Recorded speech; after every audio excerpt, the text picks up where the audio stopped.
You have said before, whatever kind of coach you became, it was because of Duke University. So why do you say that? Oh, I owe so much to Duke University. After NFL, 10 years, well, Steve, what are you going to do? Well, what am I going to do? I said, you know what? I think I may want to try coaching. I think I've been around some good coaches, and I've been around some bad ones. You know, we learn from good and bad.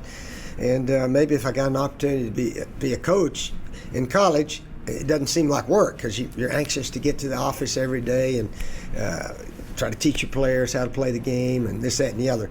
So Coach Dickey at Florida gave me an opportunity. We all got fired after the first year. And Pepper Rogers had an opening. His quarterback just happened to leave.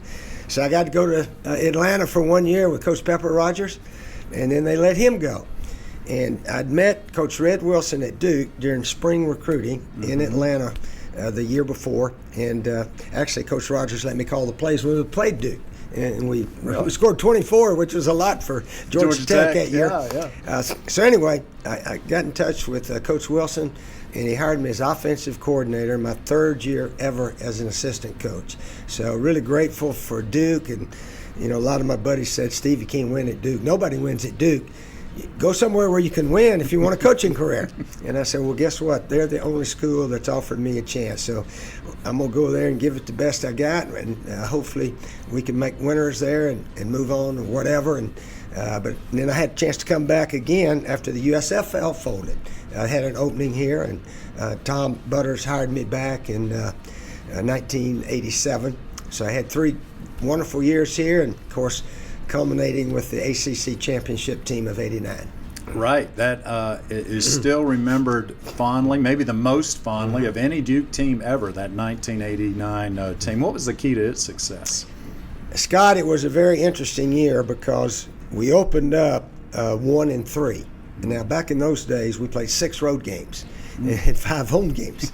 We had to go get a paycheck, as Mr. Butters said, to keep the football program going. Now, we'd lost at Tennessee, at South Carolina, and at Virginia, which was a very good team that year also. And then we had Clemson coming to town. They were 4-0, and it was we had one of those emotional meetings. We're going to give it all we got. I learned back in college from one of our assistant coaches, Gene Ellenson, that if you get the players to sign the chalkboard or grease board, that I'll give all I can to help my team try to win the game today. And so we had everybody sign the board. We're going to give it all literally through the end of the game. And we're down 14-0 at half, and then some miracles happened in that game. But anyway, we win the game and then win the rest of the conference games and win the ACC Championship. 8-3, and Duke was used to winning before you got here, a couple of games a year maybe, so that was huge.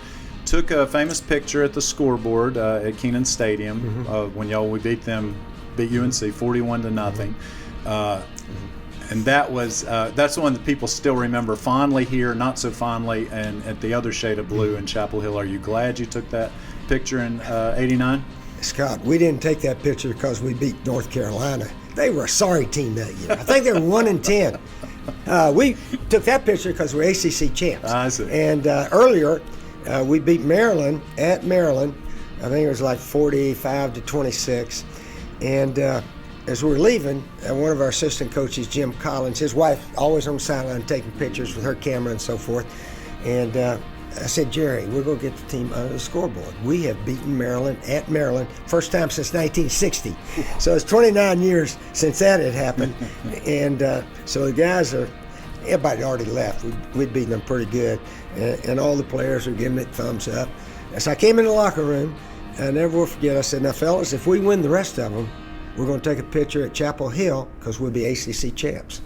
And we talked about before the season that if we get on a roll, we could win the ACC championship. So we got on a roll, and actually we went in the locker room after that game in North Carolina, and one of the players said, Coach, how about the picture? I said, dang, let's go. So we hustled out. Hardly anybody was in the stands. But fortunately, the clock operator left the score up there. That was nice. I want to thank him for doing that.